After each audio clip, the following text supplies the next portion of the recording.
Hey everyone, and welcome back to another Warcraft video. Wow. We have to break down the most recent war campaign cinematic. This one is really darn cool. It has great. a lot of character development, more characters acknowledging things in their past that are very important, that actually somewhat address player concerns with those characters.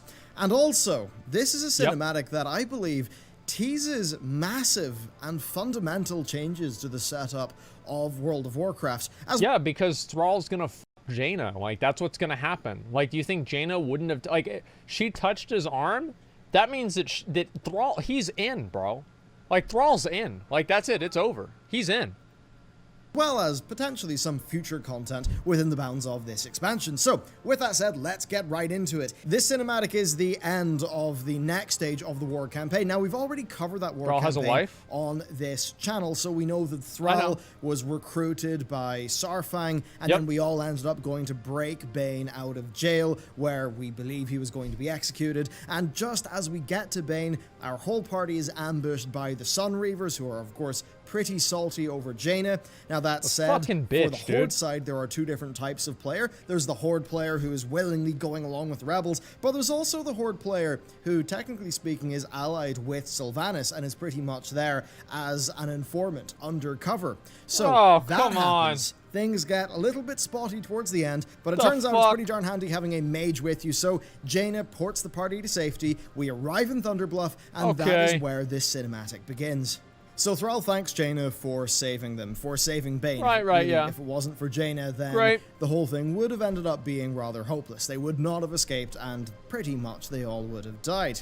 Jaina says that she could not let Bane die. Of course, from Jaina's perspective, Bane got in this whole situation to save her brother. Thrall agrees, saying that he also couldn't stand idly by while Bane died because, well, from Thrall's perspective, he let Cairn die, right? That's Bane's father, and... He didn't let him die. Like, Thrall, that's not his fucking fault. It's not even Garrosh's fault. It's that conniving bitch Magatha Grimtotem that poisoned Garrosh's blades. It has nothing to do with Thrall. Like, Thrall's fucked up a lot of stuff, but it was not his fault at all. Alright? Yeah, Magatha Grimtotem, whatever the fuck her name is. Thrall didn't do anything wrong. Garrosh didn't do anything wrong. It was just her that caused the problem. If Thrall feels responsible, that doesn't mean that it's his fault. But actually, no, you're right. Because if Thrall had never left, then Garrosh would have never challenged Cairn to the Magorka, or Magorka, whatever the fuck it's called, because Cairn would have never questioned him being the war chief, because he'd never be the war chief. Wait, yeah, it is Thrall's fault. Wait, what the fuck? We just turned that around. Holy shit, okay. Thrall then goes on to open up about really what he views as his past mistakes. So, Cairn's death, Garrosh, the Theramore bombing, and that when he looks back, he feels like he just made the wrong choice.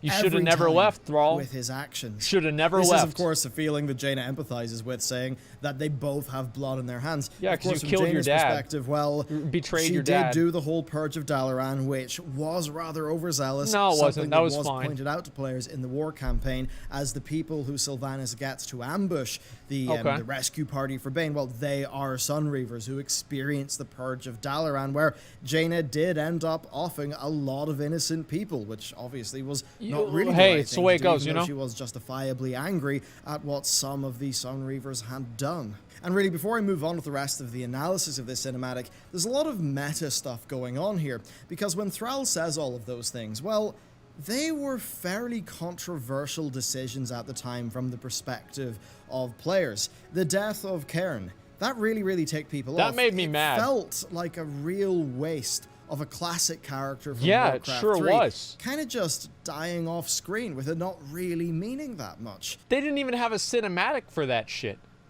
Like, that should have been a fucking whole cinematic with Garrosh and Cairn fighting. Like, can you fucking believe that? And like, he was like one of the biggest guys. I remember like logging on to the patch. Oh, Cairn's dead. Wait, what? What? Yeah, surprise. And then with Garrosh, well, I think the Garrosh plot is its own thing, but Thrall's involvement of that, the way it felt like Thrall just sort of shirked responsibility, and the way that he then pretty much just left and did his shaman stuff and ended up being, you know, the whole joke of Green Jesus, you know, he ends up doing that, and then he kind of just leaves. Now, a lot of you know, a lot of what we see feels a bit more like old school Thrall, and when you Fuck see yeah, a it cinematic does. like this, he pretty much is saying that he feels like he made the wrong decision, and those are decisions that most players, I think, view as really the decisions that kind of torpedoed Thrall as a good character in the game. This is why I played on Thrall server, because he was a fucking badass. Like, Thrall was awesome back in the day. Like, if you go and look at it, I mean, the character model basically is all that you need to see. Like, the old Thrall character model was like this big badass beefy orc. And then he turned into this like shaman that's like the weird dad or something like that. And now finally they're bringing him back, and they completely changed his model. They literally grew his hair back just for the story. Does have Thrall feeling a lot more like the Thrall of Warcraft 3. Of You're course, goddamn right. Not the same guy. You know, a Thrall that has went through a lot more strife in their life, has made these mistakes, which I think a lot of players also think are mistakes, and maybe has reflected upon them and ended up being in a more centered position.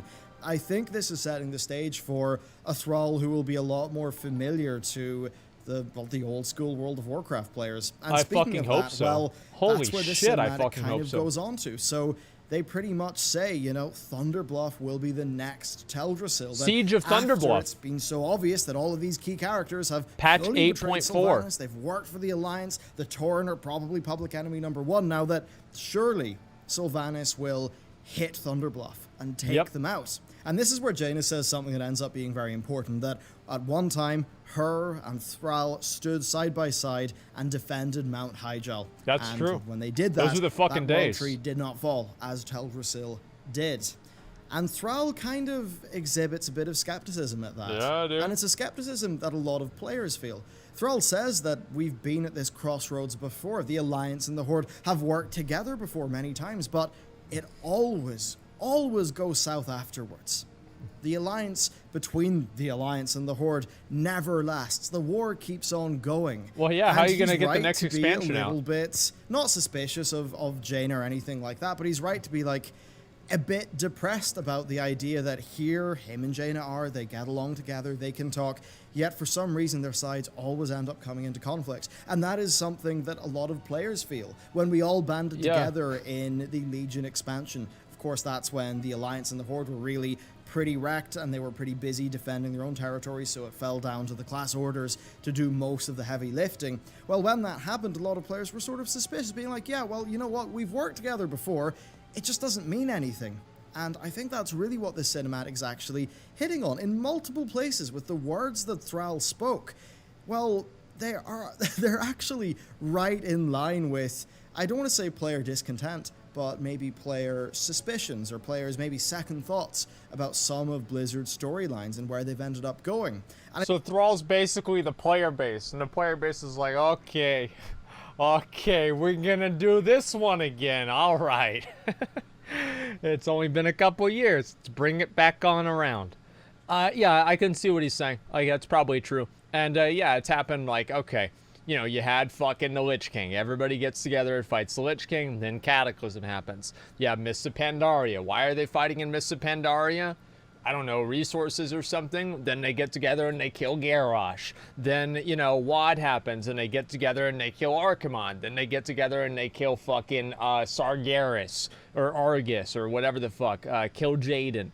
Yeah, it's happened every single time.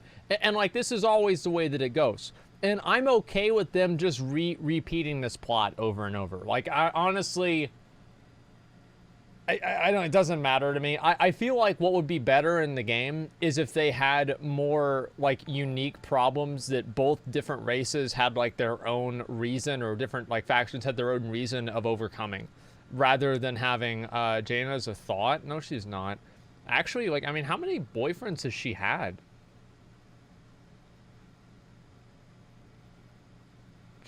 Never mind. Yeah.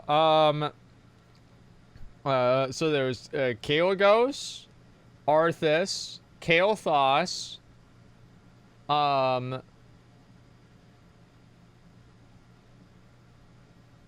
and they're all dead. Wait, why are you calling her a slut, chat? I didn't say she's a slut. I didn't say you were. I said Okay. chat is. Why are you... What's wrong with you guys? Women can't have boyfriends? What the fuck, dude? Hey, at least they can get people unlike you. You fucking incels. Fuck you. So if Jaina and Thrall start dating, then Thrall's dead, basically. I mean, like, literally every single male that is associated with Jaina is dead. Think about it. Her dad, her brother is literally a Forsaken. Arthas, Kael'thas. Kael'thas died twice. What's his name? Ronan in fucking the old Dalaran. Varian's fucking dead. Like, literally every single person, every male that Jaina has come in contact with dies. You know what? What? Now that you put it that way, I mean, don't you see like a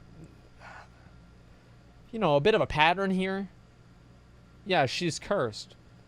Maybe this is the Dreadlord arc that we've all been waiting for. And it's all just been happening right in front of our eyes, but no one was smart enough to see it.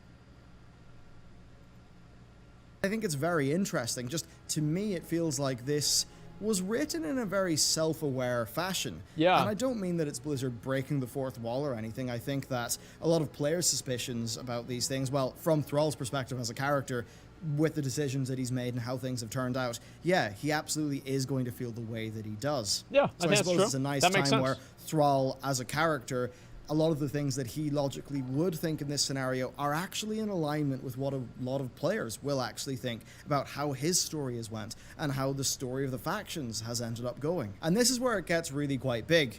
Thrall says, "What's different this time?" And you know what? Every time Blizzard tell us that our factions are going to band together or something like that, it's a new patch. that's kind of what players would say back to Blizzard. You know, oh, yeah, well, Yeah. what's different this time? I'm sure we'll end up fighting each other again. I'm sure we all pretty much said that after the Siege of Orgrimmar, right? Yeah. And Jaina simply touches his arm and says, "We are." And that is quite big, and you'll see why. Now, she then decides that she has to go, she has to tell Anduin what's happened, and Saurfang turns to her and says, "Tell your king that he is not alone." That makes it very clear that this new Horde is directly allied with the Alliance, and at least insofar as deposing Sylvanas and ridding the world of all of this war goes, Saurfang, Bane, Thrall, the Alliance, they all pretty much are going to be working together. And this is really what takes us on to the reason why I decided to record this video, and that is the broader implications and what I believe that Blizzard are sort of hinting at with this. And I am cautious to read into things too much, but just given how almost meta-aware so much of this stuff was, and how Thrall really, he sounds like a suspicious World of Warcraft player, doesn't he, in this cinematic? Should I resub? So given all of that... Maybe that's it. You know, we got like a 3-day free trial back to Azeroth because he was over in Outland, and he's deciding if he should resub or not, and Jaina's trying to convince him. You know, maybe we can go into that level of depth there. If that's what they're trying to do, Blizzard, that's actually pretty fucking funny. This lore is shit? I mean, like, what do you mean it's shit? Like, how's it... I don't know if it's really shit. I mean, it's not... How much better is it? I don't know. I mean, like, what lore wasn't shit? I think Illidan was kind of well written. Yeah, at the beginning, like... Wait, it's hard really for me to say. It's not that bad, okay? Let me say that. It's not that bad. The problem is that, like, they've just used the same story arc so many times, and I think that's kind of, like, just an outcome of, like, the way the game is structured. So I don't know really what they can do about that. It really does seem like this is the time to read into things just a little bit more. So on that, let's talk about war. Every time the war stops, well, you know, this has all happened before, it's all going to happen again. We just end up back in another cycle of war. Yep. It happened with every single war chief handover. You know, Thrall had little spurts of war happen. He then gives it over to Garrosh. There's even more war. Vol'jin gets it, nominates Sylvanas. Even more war keeps on happening. Now, why does this war keep on happening? Even in a situation where... really, by all accounts, it shouldn't. Because just after Siege of Orgrimmar, you know, Vol'jin and Varian pretty much have their agreement to, well, they're dead, so who cares? Not be going to war. What happens in the next patch? Oh, they go to expansion, war. Ashran. Surprise! So, really, my read into this is one of the reasons why the Alliance Horde conflict has just been continually perpetuated is that it's built into the format of the game. Yeah. It's just a fundamental part of World of Warcraft. Exactly. Both as a game and gameplay, but also as the setup for so much of its narrative and the world. The Alliance versus the Horde and that struggle, that pretty much is at the core of Warcraft, even though what's also Warcraft. The core of Warcraft pretty much Not is both sides Friendcraft. being somewhat reasonable and having sympathetic angles to them. And it really seems to me like, you know, Jaina is saying that we're different now. It does make it seem like Blizzard are saying, no, this time when they band together, it's actually going to mean something. It's actually going to last. That makes me think that Battle for Azeroth might actually be the last expansion with just this traditional setup with the Alliance versus the Horde. Now, I don't know what that actually means. You know, I don't know if that means we're going to have life versus death, as some have speculated, or I would love that. That'd be awesome. You have more loose alliances on your, you know, just on a per character basis, and things are a little bit more freeform.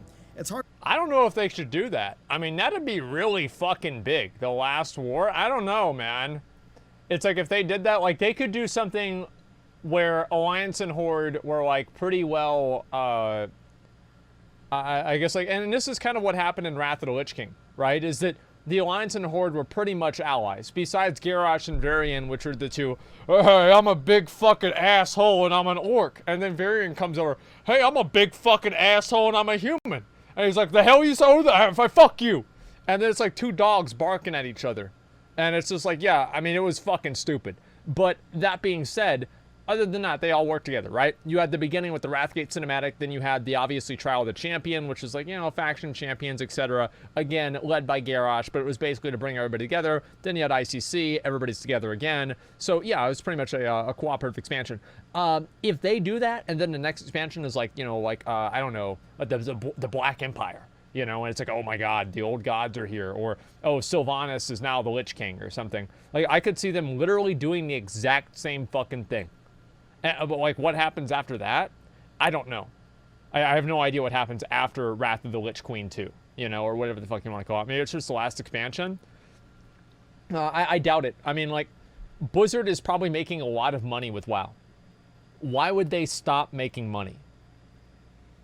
Like, I don't know if that would happen. I mean, it could happen. I mean, you never know. In a perfect world, they would actually make it the last expansion. And then they would stop making WoW expansions.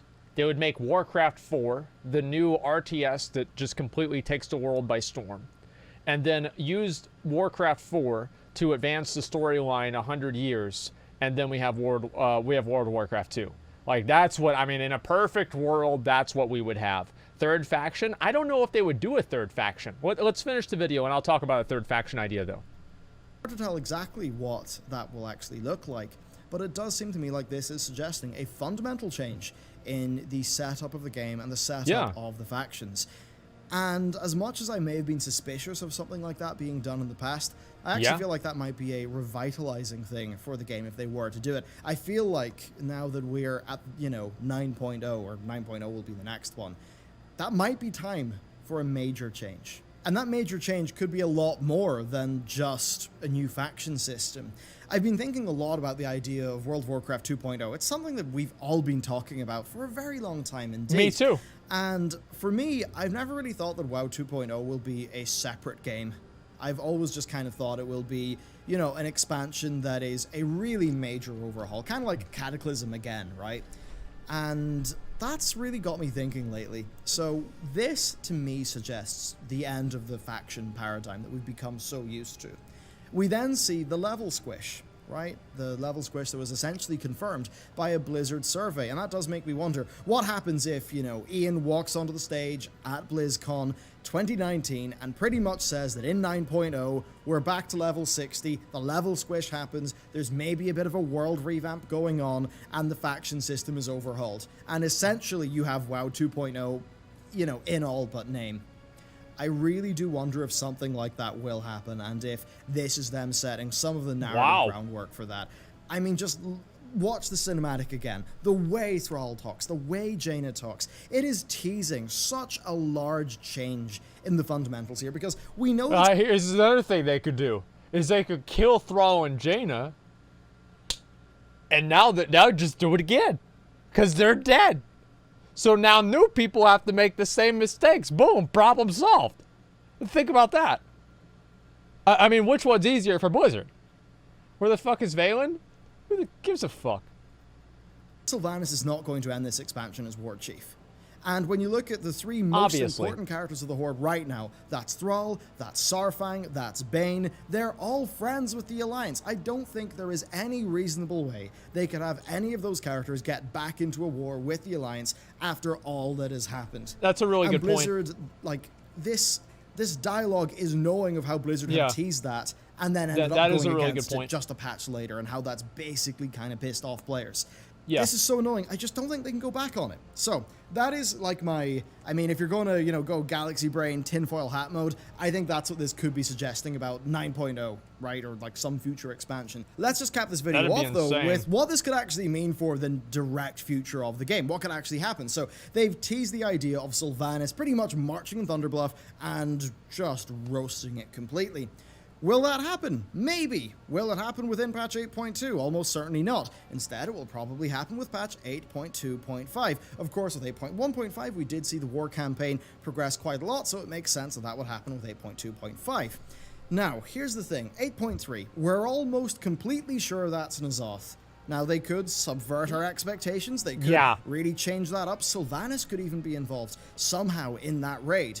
But it pretty much seems like it's going to have to be a major new area, maybe Ny'alotha, and a major new villain. A villain worthy of the end of an expansion, which really is quite a high bar considering we're just off the back of Argus, which was pretty darn major. So for me, it seems like a lot of this Alliance Horde conflict has to be resolved within 8.2.5. And I wonder if 8.2.5 therefore will pretty much just be the rebellion, the full Horde rebellion, because what you also will learn as you go through Nazjatar, and this is something that is already, actually you'll know plenty of this from the war campaign anyway, that is that Lorthamar is pretty much buddying up with Jaina as well. That Thalyssra is also buddying up with Jaina and does not like where things are going with Sylvanas. What the fuck? We know that Rexxar also does not really like where things are going with Sylvanas. Rexxar always just does whatever the fuck he wants. The one Horde leader who pretty much thought, aye, Bane, chop his head off, was Geira, right? So the leader of the Maghar Orcs. Who gives a fuck about that bitch, dude? The Maghar Orcs were supposed to be There's a dog named Geira. Content patch. They were not supposed to be there at launch. Gives a shit. Blizzard had to reshuffle their plans. And it does make me wonder, you know, with Geira being such a big, seemingly like fan of Sylvanas, if her coming in, being a fan of Sylvanas, sort of being on that side, but also all of the sort of corrupted evil light stuff, if that was planned for 8.2.5 or 8.3, which kind of would have spiced up the themes of these patches a little bit more and maybe would have tied them a bit closer together with 9.0, which I've suspected for a long time will involve the light, the bad sides of the light. But anyway, in terms of content, I'm pretty sure that there will be a large resolution. Maybe it'll be the battle for Thunderbluff. Right, it could very well be that. Maybe that could end up being another I hope warfront. not. Like, there was a warfront that was around that area in Mulgore, but I'm pretty sure that was just for testing back in beta. I mean, it never even made it onto beta. It was just stuff that was referenced in game files. So it could be that that actually will end up being a warfront. Perhaps, though, I can't really see Blizzard investing too much more in the warfront system. But anyway, mark my words, 8.2.5 is going to involve us teaming up and taking down Sylvanas. But here's the thing that's going to be kind of crazy. The Horde Sylvanas Loyalist player is in quite a pickle. No, they're not. They're just a fucking idiot. Like, if you're a Loyalist to Sylvanas, you're a cuck. I mean, you're just a fucking cuck. And that's all there is to it. And I don't want to hear anything else about it. The Forsaken are they're literally programmed to be cucks to Sylvanas. That's it. Dude. What? That's kind of fucked up to say. She literally raises them as undead and makes them obey her or they kill them. Yeah, you're right. They cucks. They're cucks. I mean, they are, dude. Let's be real. Sylvanas is a bitch. Played along with everything. And of course, they've informed Sylvanas the whole way so that Sylvanas knows what's up. She knows what the Alliance are doing. She knows what the Rebels are doing. But you still have this player who's really helped the Rebels out just while telling Sylvanas everything. And we've really wondered, how are Blizzard going to resolve that plotline? Because they're not going to. Is that player going to have a different, narrative? Are those no? players They're not going to resolve it differently? That would be quite an undertaking. I can guarantee very much you. could be the case that Sylvanas will betray the player who has been loyal to her, because she does have complete deniability, because that player, I mean, sure, they tipped her off and they informed her, but they still helped break Bane out of prison and killed loyal Horde people, or loyal Sylvanas people. That's true. So that will definitely be a very interesting thing in this patch. For my money, Sylvanas is just going to betray the Loyalist player and get rid of them, and that will essentially be Blizzard. That's actually probably true. Working out the implications of that choice and kind of moving everyone back onto the same track so they don't have too many diverging plot lines with their players moving forward. So I'm pretty sure that will happen. But yeah, it seems like anyway, 8.2.5 is going to be super major, super major, and that it all could be setting up a completely different paradigm. Is that different Alliance and different Horde? Is that your character can choose a faction at their will? Is it life versus death? I mean, that certainly could work with many upcoming expansion themes. It's hard to know right now. Do let me know what you think down below, though. This is such an interesting cinematic, and the future of this game, I mean, they're teasing so many interesting things here. I just love to hear what you've got to say about it. So, that's it from me. Thank you very much for watching this video, and with that, I'll see you next time.